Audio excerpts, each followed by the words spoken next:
At the celebration dinner, my wife, Victoria, threw a fit. She demanded I hand over the $100 million project I had worked so hard to secure to her old flame, Ethan, just to help him boost his performance metrics. Instead of getting angry, I smiled. I offered Ethan the company's only promotion slot, saying with earnest gravity, "Why stop at one project? A talent like you should be the project director." For a moment, every colleague in the room stared in shock, thinking I had lost my mind. But no one knew that I held the plans for every single one of the company's projects, and our partners would only deal with me. Without me, the projects we'd painstakingly negotiated would grind to a halt, and Victoria, as Ethan's direct supervisor, would have to bear joint liability. The colossal financial losses would be enough to bankrupt them both. Chapter 1. That's enough. Sincere, you're being vicious. Ethan already told you he has a bad stomach and just came from the hospital. Yet you're still forcing him to drink. My wife, Victoria Westwood, snatched the glass from Ethan Sterling's hand and slammed it on the table before laying into me. Ethan patted Victoria's shoulder and said in a placating tone, "It's all right, Victoria. Mr. Clark didn't do it on purpose. After all, he's the man of the hour. I can't disrespect him," he continued. "It's just a few drinks. I'll take some stomach medicine when I get home." I watched Ethan's clumsy, self-directed act and felt a chill, yet Victoria defended him at every turn, blindly accusing me. Even though they had broken up years ago, Victoria had never gotten over her first love. Today was supposed to be my celebration dinner. Victoria had claimed she had to work overtime and couldn't make it. But just as my colleagues were raising their glasses to toast the $100 million deal I'd just closed, Victoria kicked open the door to our private dining room. She stormed in, her face a mask of displeasure. I was completely baffled, with no idea why she was suddenly so angry. Ethan, who followed her in, immediately began apologizing to me. He explained that he'd had a sudden stomachache on the way, and Victoria, worried, had taken him to the hospital. That was why they were late to my celebration.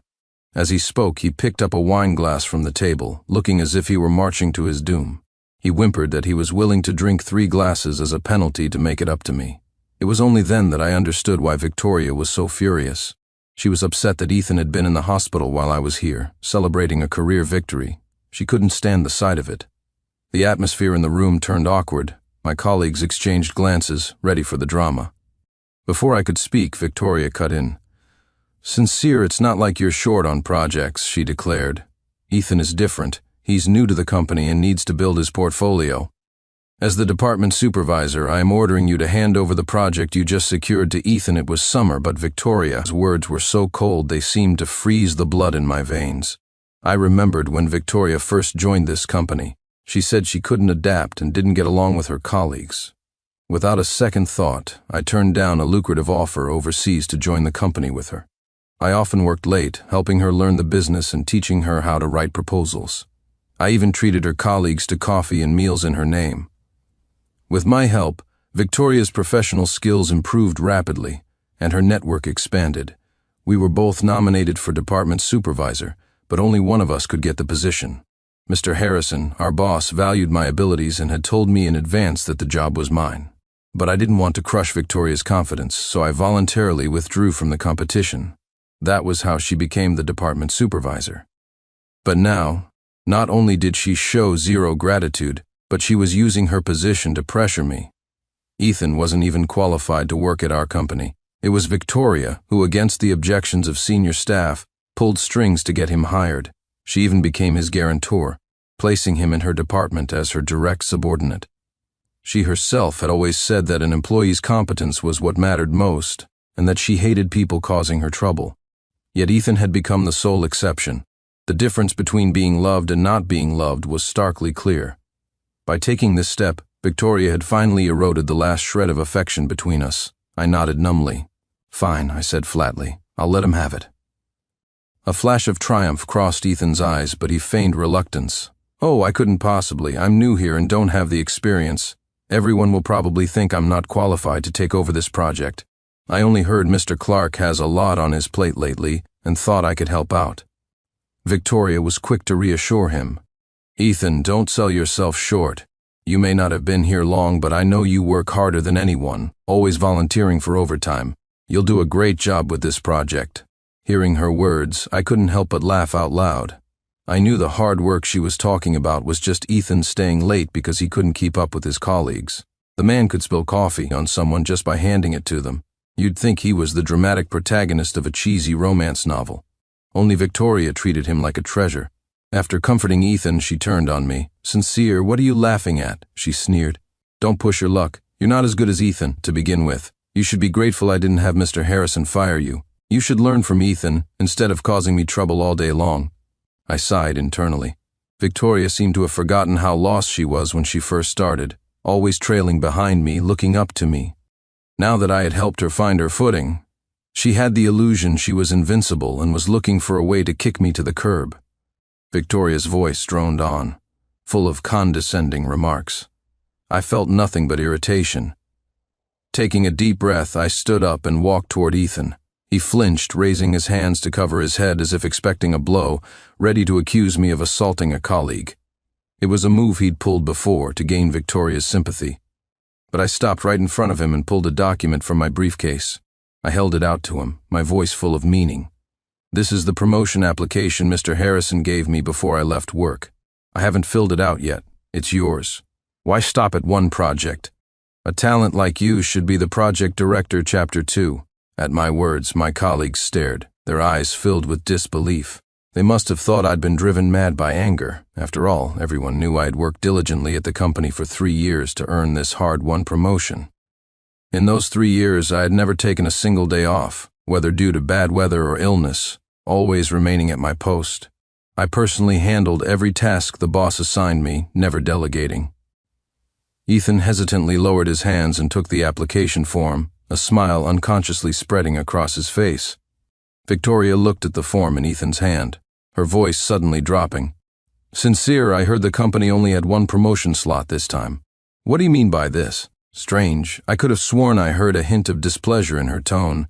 She should be happy that I was letting Ethan have such a great opportunity. Isn't this what she wanted, for Ethan to have every advantage, to have all obstacles cleared from his path? Ethan clutched the form, then reluctantly held it back out to me, feigning distress. "Mr. Clark, are you angry? Is that why you're giving the only spot to me? Please don't misunderstand. Victoria is just very career-minded, and was worried you were too tired to handle the project without making a mistake. I never meant to replace you. I can't take this." He spoke with such sincerity, but his eyes never left the form, and he was practically drooling. What a poser. I pushed his hand back, suppressing my disgust, and clapped him on the shoulder. "Why would I be angry? I see your outstanding abilities and want to give you a chance to shine." Victoria eyed me suspiciously, her gaze probing. But seeing no trace of displeasure on my face, she could only purse her lips and say, "Ethan, if he's giving it to you, just take it. You don't need to feel bad. He's doing it willingly." "We didn't force him." Ethan thanked me profusely, his smugness impossible to hide. I smiled to myself. I had the planning documents for every project in the company, and our partners only recognized me. Without me, the projects we had worked so hard on would stall and be impossible to execute. Ethan didn't know that being project director wasn't so easy. He would be in charge of every project, which meant all the responsibility would fall on his shoulders, and Victoria, as his direct supervisor, would have to bear joint liability. The enormous financial losses would bankrupt them. Seeing that I remained silent and had even given up the promotion, Victoria seemed to feel a pang of guilt. She cleared her throat and said awkwardly, "All right, Sincere. Didn't you say you always wanted me to come to your celebration dinner? Sit down and eat. I'll stay with you tonight. We can also celebrate Ethan's promotion." She tilted her chin up as if she were bestowing a great honor upon me. I almost laughed out of sheer anger.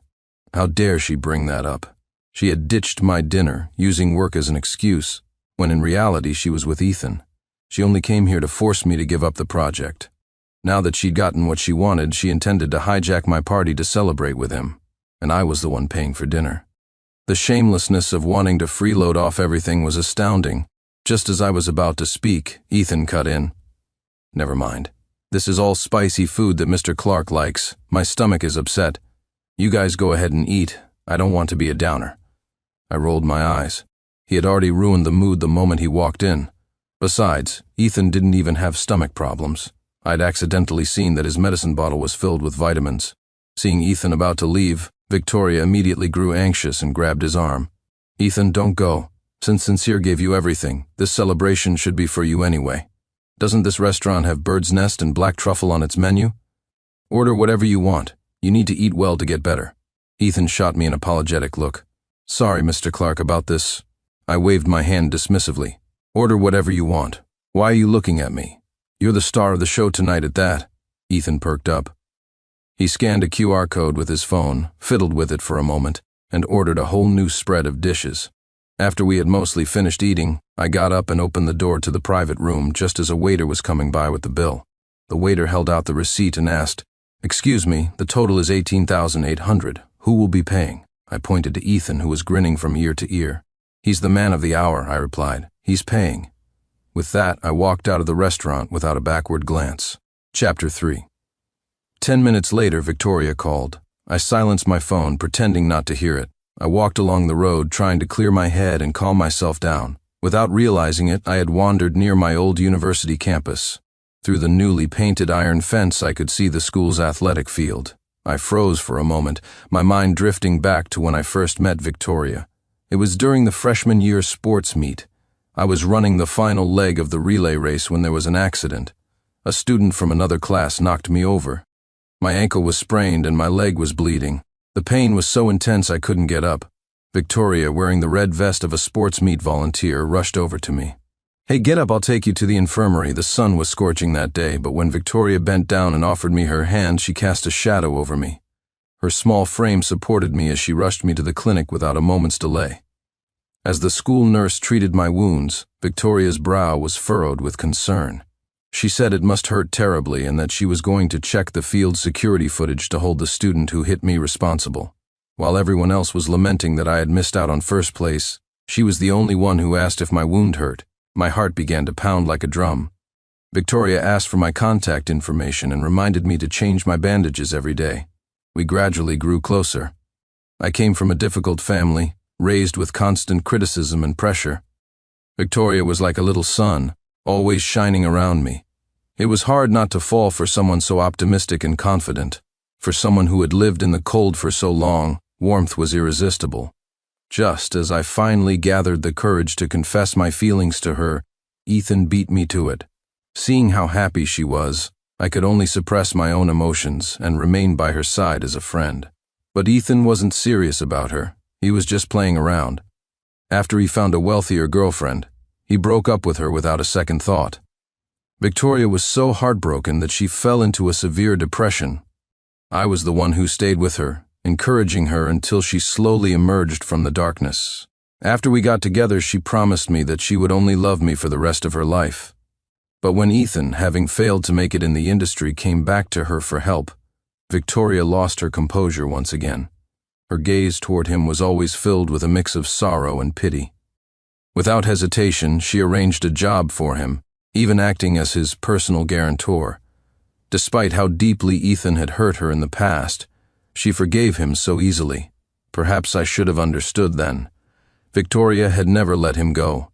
Her heart was too crowded, and I had collected enough disappointment. I didn't want her anymore. Just as I was about to leave, I heard her voice from behind me.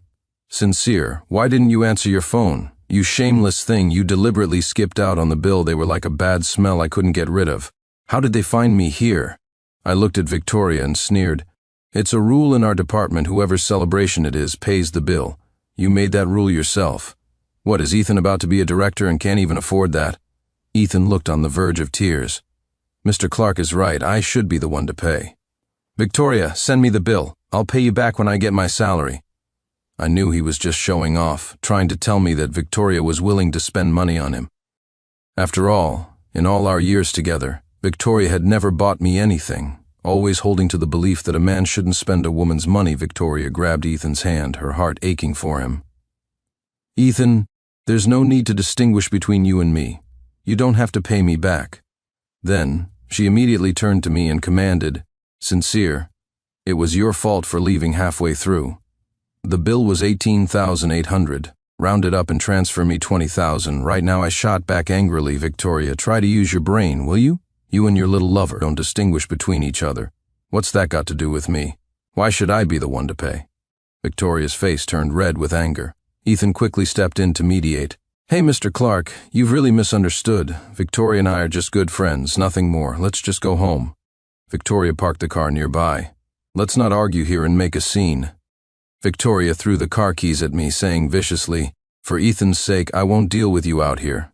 Just wait until we get home now, drive. And take Ethan home first." I picked up the keys from the ground, walked to the parking spot, and got into the driver's seat. Victoria, with her head held high, reached for the car door. I slammed my foot on the accelerator and sped away. Chapter 4. Victoria must be truly out of her mind. What made her think I would let her walk all over me and be their free chauffeur? In the rearview mirror, I saw the stunned expressions on their faces. Victoria waved her hand to clear the dust kicked up by the car and began to scream hysterically. As I drove away, all the noise faded into the distance. I had just gotten home and sat down when the door was kicked open. Victoria stormed in, her eyes bloodshot with rage. "Sincere, what is wrong with you today?" she yelled. Ethan chimed in, "Mr. Clark, you really went too far today. It's dark out and Victoria is a woman. How could you just leave her like that?" I chuckled. "But you were there, weren't you? You're not dead." Ethan looked even more aggrieved and rushed forward to grab my hand. "You really are angry because Victoria and I are too close. I'm just an outsider and don't want to affect your relationship. I should just go." I wanted to shake off his hand in disgust. But before I could even move, Ethan suddenly stumbled backward and fell to the floor with a thud. Victoria rushed to help him up, then pointed at me and screamed, "Sincere, you're so petty. How dare you take your anger out on Ethan?" "I want a divorce." Seeing that I didn't respond immediately, she thought I was caving again and raised her eyebrows smugly. After all, this wasn't the first time she had used divorce to threaten me. Every time we argued, she would bring it up. Back then, I loved her more than life itself, and the word divorce filled me with dread. I was terrified she would actually leave me, so I always backed down and begged for her forgiveness. But after being hurt by her so many times, hearing those two words now stirred nothing in me. In fact, I felt a sense of relief, as if a great weight had been lifted. My expression must have been grim, because Victoria thought I was hurt.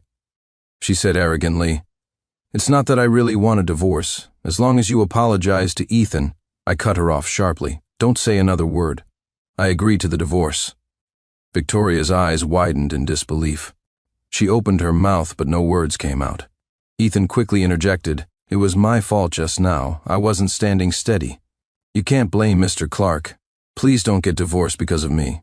Victoria looked at Ethan, clutching his bruised elbow, her heart aching even more. "Ethan, you don't have to persuade him. If he wants a divorce, then we'll get one," she snapped. "Sincere, you better think this through. You still work under me. After the divorce, don't even think about getting a single project." It was clear she was trying to suppress me, to brainwash me into thinking that everything I had was because of her. Ethan added, "Mr. Clark, don't be impulsive. Think about your future. On the way here, I spoke with the boss. The position of project director is now officially mine. Stop fighting with Victoria and just apologize." They both looked pleased, thinking they had humiliated me. Just then Victoria's phone rang. She flaunted it in my face.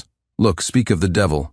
The boss is calling me. It's probably about the payment from the project investors. Sincere, don't be jealous. I won't be giving you a cent of the commission with that." Victoria put the call on speaker. A cold voice came through the phone. "Victoria Westwood, what is wrong with your department? Where is the detailed project plan?" "The client has already withdrawn their investment. You will be responsible for paying the $5 million breach of contract fee, Chapter 5. What? A $5 million penalty? How could this happen?" Victoria was stunned, swaying on her feet. The boss roared through the phone again. "You're incompetent, a liability. Didn't you say you were handing this project over to Ethan Sterling for follow-up? You guaranteed me there would be no problems, and now this is what you give me? He's your hire, so you can both pay for it." Mr. Harrison vented his fury and added a final warning. "The other projects are about to launch soon. If there are any more problems, you can both get out of this company." Victoria wanted to say more, but he had already hung up. She shot me a venomous look. "Sincere, what's going on? Do you have the detailed project plan? Did you not hand it over to Ethan?" I threw up my hands, feigning indifference. "Victoria, that's the project director's job. What does it have to do with me? If you can't handle the heat, stay out of the kitchen." Victoria ground her teeth and retorted unreasonably, "Sincere, you're always so meticulous with your work. I know you've already prepared these plans. I'm ordering you to hand them over right now." I let out a cold, angry laugh. Victoria, I worked my tail off to create those plans. What do they have to do with either of you? Weren't you just threatening me, saying I wouldn't get a single project? You seem to have plenty of projects, so why can't you execute a single one? My direct rebuttal left her speechless, her face flushed with rage. She pressed a hand to her chest, struggling to catch her breath. Ethan, not wanting to see his career go down in flames, was visibly anxious. Besides, he couldn't afford a $5 million penalty. He quickly bowed to me, his voice trembling with feigned remorse. Mr. Clark, it's all my fault. Victoria was just angry earlier. Please don't hold it against her. If we can get the plan to the client by tomorrow, there might still be a chance to salvage this. How can you just stand by and watch Victoria suffer without helping her? Even now, he was trying to guilt-trip me. The nerve of this guy was incredible. Did he think he could stand on some moral high ground and act like a saint? He needed to take a good look at himself. I smiled faintly and retorted, Ethan, aren't you the project director? You're the one in charge. Talk is cheap. If you're so benevolent, why don't you call the boss and take full responsibility yourself? Ethan froze, rendered speechless. After a long moment, he stammered, Of course, I'm willing to help Victoria. It's just, I don't have that kind of money. Besides, Mr. Clark, you and Victoria are husband and wife. I held up a hand to stop him, reminding him coldly, I'm sorry, you seem to have forgotten. Let's be clear, Victoria and I are already divorced. What happens to her has nothing to do with me. With that, I pulled out my phone, sent a file to the printer, and walked over to it. I grabbed a pen from the holder on my desk, quickly signed the document and slapped it down in front of Victoria. Here's the divorce agreement, hot off the press. If there are no issues, sign it quickly. Don't waste my time.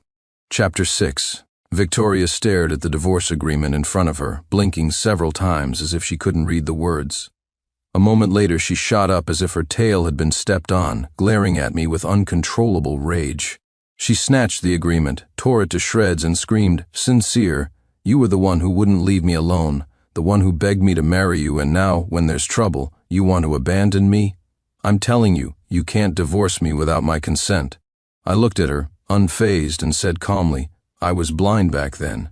I didn't know who you really were. Besides, you're being contradictory. Wasn't it you who wanted the divorce? I'm just giving you what you want. I kicked at the shredded paper on the floor. Since you won't cooperate, we'll just go through the legal process. My lawyer will be in touch. Victoria was about to say something else, but Ethan grabbed her hand. Victoria, we can deal with your issues with Mr. Clark later, he said urgently. Right now we need to solve the problem with the project plans. There are backup records of the initial proposals for each project. We just need to add the detailed strategies and specific steps.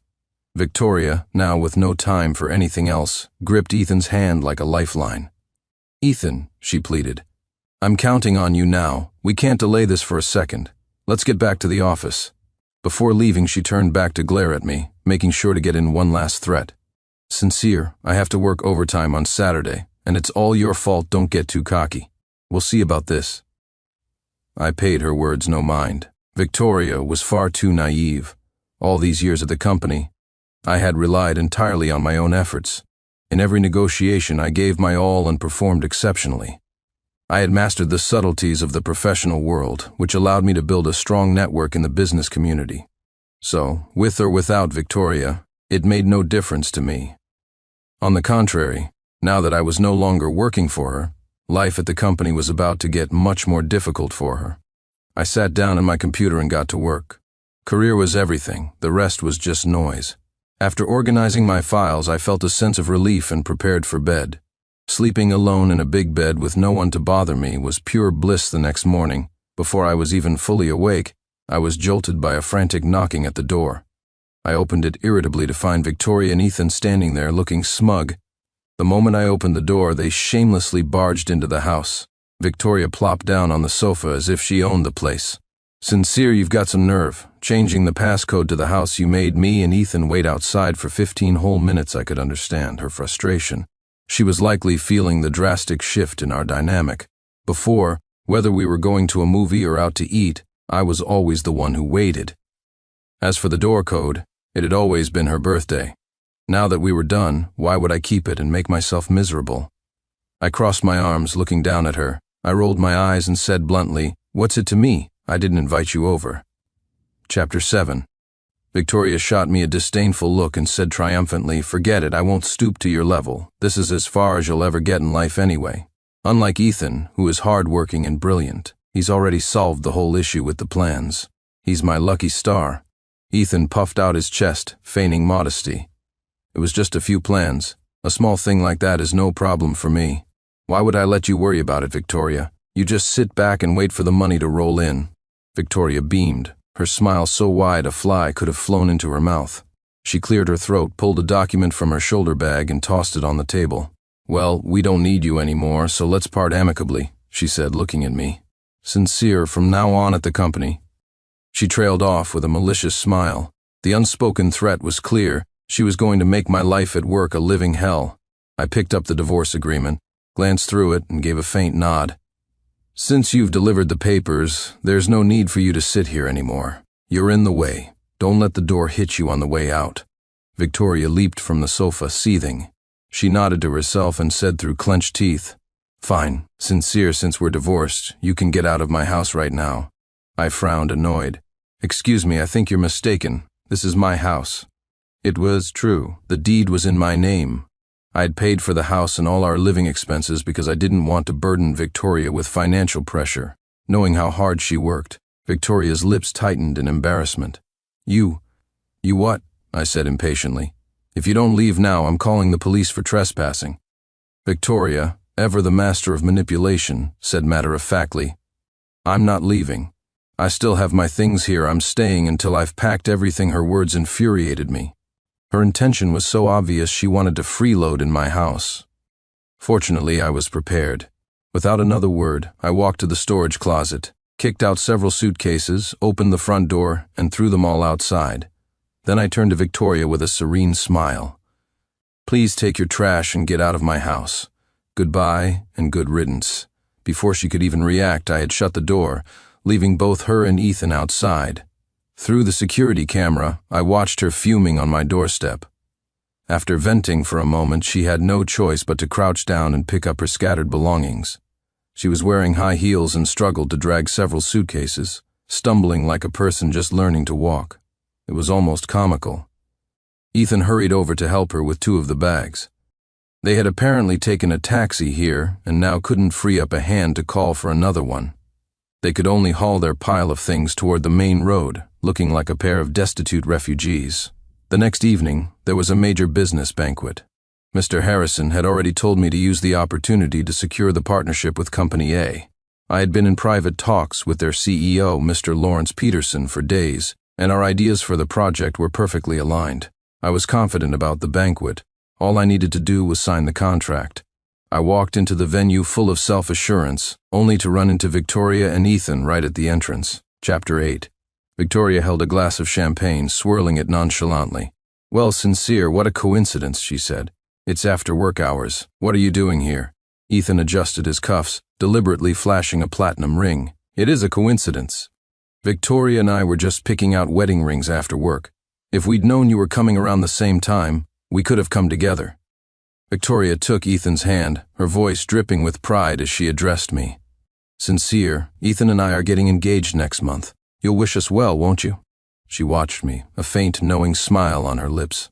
I knew that look all too well. It was the same one she wore back when Ethan and I used to compete for her affection. Was she still playing these childish games? But I no longer cared about her. I paid no attention to her bragging. I took a glass of wine from a passing waiter and clinked it against Ethan's. "Congratulations," I said magnanimously. "You two are finally back together." Victoria raised an eyebrow. "I'm glad you understand, Sincere. Now you can get your feelings in check and stop following me around. I wouldn't want Ethan to get the wrong idea." It finally dawned on me. She thought I was jealous. She thought I regretted everything and had followed her to the banquet because I couldn't let her go. I frowned, annoyed by her self-centered delusions. "Mr. Harrison sent me here," I stated calmly. "I'm here to secure an investment partnership with Mr. Peterson from Company A." Victoria burst out laughing as if I'd told the funniest joke in the world. She bent over, clutching her stomach. "Sincere, you're hilarious," she mocked. "I haven't heard anything about the boss giving you that assignment. And Company A? You're really reaching, aren't you? Besides, even if we were to pursue a partnership, it would be handled by Ethan, the project director." Her arrogance grew. She draped her arm elegantly over Ethan's shoulder and boasted, "Our Ethan is a rare business prodigy. He came up with detailed plans for 7 projects in a single night. This banquet is for him to meet with the heads of all 7 partner companies to discuss the next phase." Just as she was gloating, the 7 company heads she mentioned walked over. They surrounded Victoria and Ethan, their faces livid. "You swore to us that your plans were foolproof," one of them raged. "So how did the very first phase of the project already run into major problems? Our company has been in business for years, and we've never lost this much money." I knew Ethan was completely incompetent. Of course, the plans he produced were utter garbage. His degree was in liberal arts. He had never touched anything technical. The proposals looked impressive at a glance, but a closer look revealed they were full of empty, impractical jargon. Back at the office, he often couldn't even understand basic professional terminology. Only someone as clueless as Victoria would think she had hired a genius and trust him with everything. Stupidity, it turned out, was contagious. Another partner added furiously, "If you don't give us a satisfactory explanation tonight, you can expect to hear from our lawyers." As the situation escalated, Mr. Harrison rushed to the scene.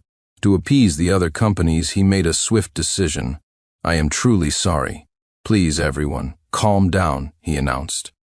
"I have decided that Victoria Westwood and Ethan Sterling, who were responsible for the project's failure, will bear the full responsibility. All of your company's losses will be compensated by those 2 Chapter 9. Victoria broke down. The blow was too much for her to handle. She staggered a few steps and then collapsed onto the floor. Ethan just stood there, stunned and clueless.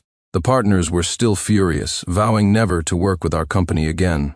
Mr. Harrison was sweating bullets. I raised my voice, making sure all the partners in the room could hear me.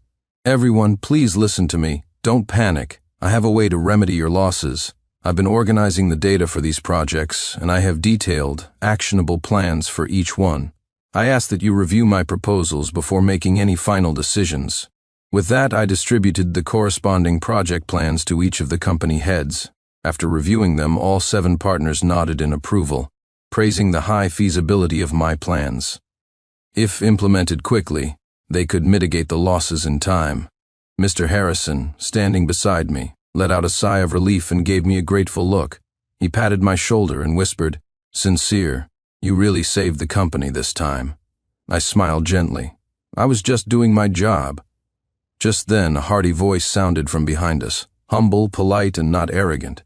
"Your company has found a rare talent." Mr. Harrison and I turned around to see Mr. Peterson from Company A. It turned out he had arrived just in time to witness me take control of the situation. Mr. Peterson walked over and warmly shook hands with both of us. "My apologies," he said. "The traffic was terrible, so I'm a bit late." I quickly composed myself and said professionally, "Mr. Peterson, regarding the project proposal I mentioned to you, I've made a few adjustments based on the current situation. Please take a look, and if—" Mr. Peterson waved his hand with a smile. "No need for all that trouble," he said decisively. "Let's just sign the contract. I trust your work. Let's go up to the VIP room to talk. I'm very impressed with your abilities and am interested in establishing a long-term partnership with your company." I nodded, overjoyed. "Of course, Mr. Peterson. This way, please." After finishing our meeting and seeing Mr. Peterson and Mr. Harrison off, I was about to hail a cab home when I noticed that Victoria and Ethan were still outside the venue, surrounded by the 7 partners who were demanding to know when they would be compensated for their losses. I chuckled to myself. Even if they sold everything they owned, they wouldn't be able to pay back that much money. From a distance, I saw Ethan's eyes roll back before he collapsed to the ground with a loud thud. It had only been a short while, but his acting skills had clearly improved. He was willing to take a hard fall to escape responsibility. With such a flair for the dramatic, it was a shame he wasn't in Hollywood. But their problems were no longer my concern. My cab arrived and I got in and went straight home. The next day at work, Mr. Harrison praised me in front of the entire company. In light of Sincere's consistently excellent performance and his success in salvaging the company's losses yesterday, I have decided to officially promote him to general manager. He will be responsible for co-managing all company affairs with me. Chapter 10. At his words, my colleagues erupted in applause and congratulated me. Mr. Harrison waved his hand cheerfully. To celebrate Sincere's promotion, we're having a dinner tonight. It's my treat, and everyone is invited. The boss never threw a company-wide dinner for a promotion. I knew he was doing it to back me up, to send a clear message to everyone that my position in the company was now unshakable. Victoria and Ethan kept their heads down, silently packing their things at their desks. As Victoria passed me with a cardboard box in her arms, she couldn't resist one last spiteful remark. "Sincere, don't think you're so great just because you're a general manager. True love is revealed in times of hardship, and I've finally seen clearly that Ethan is the only one who truly cares for me. Once I find a new job, I'll settle the score with you." Little did she know, her words would come back to haunt her less than a day later. That evening, after dinner with my colleagues, I was leaving the restaurant when Victoria rushed up to me. She grabbed my hand tightly, her eyes swollen from crying. "Sincere, I'm begging you, please help me," she sobbed. "Ethan scammed me. He took all my money and disappeared. I can't find him anywhere. I was wrong about everything before, and I'm so sorry. I realize now that you were the one I loved all along." I coldly shook her off. "Victoria, didn't you just say this morning that Ethan was the one who was true to you? Stop bothering me. I'm not going to help you pay off your debts. We're divorced. Have some dignity, will you?" Hearing this, Victoria cried even harder. "But I really know I was wrong, and I've already apologized. Can't you just give me one more chance?" I sighed in exasperation. Victoria was always like this, thinking the whole world revolved around her. But no one waits around forever after their heart has been broken time and time again. I shook my head and scoffed. "Victoria, stop daydreaming. If apologies fixed everything, what would we need the police for?" I turned and walked away, ignoring her completely. From that day on, however, Victoria began a relentless campaign to win me back. She waited for me outside the office building every day, preparing all 3 of my meals. She sent me flowers. I ignored everything she did and accepted nothing. When she grew desperate and tried to force them into my hands, the food and flowers invariably ended up in the trash can. Whether her feelings were genuine or not, I would never go back to her.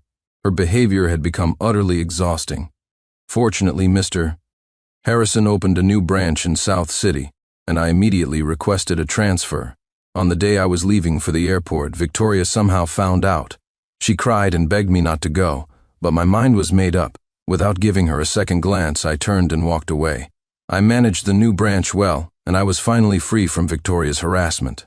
3 months later, the boss called to check on the branch's business. We chatted for a bit, and it was then that I learned what had happened. Victoria, unable to find a job and buried in debt, had fallen into a severe depression. She had been secretly tracking Ethan down. When she finally found him, she killed him in a fit of rage. I heard that she had intended to turn herself in but wanted to see me in South City one last time. On the way, she was hit by a truck that had lost control and was killed instantly. On the phone, the boss sighed at the tragedy. I offered a few polite words and then hung up. I was calmer than I expected to be. After all, Victoria and I had long since become strangers. Later, my career in South City flourished, and I met a girl who loved me with all her heart.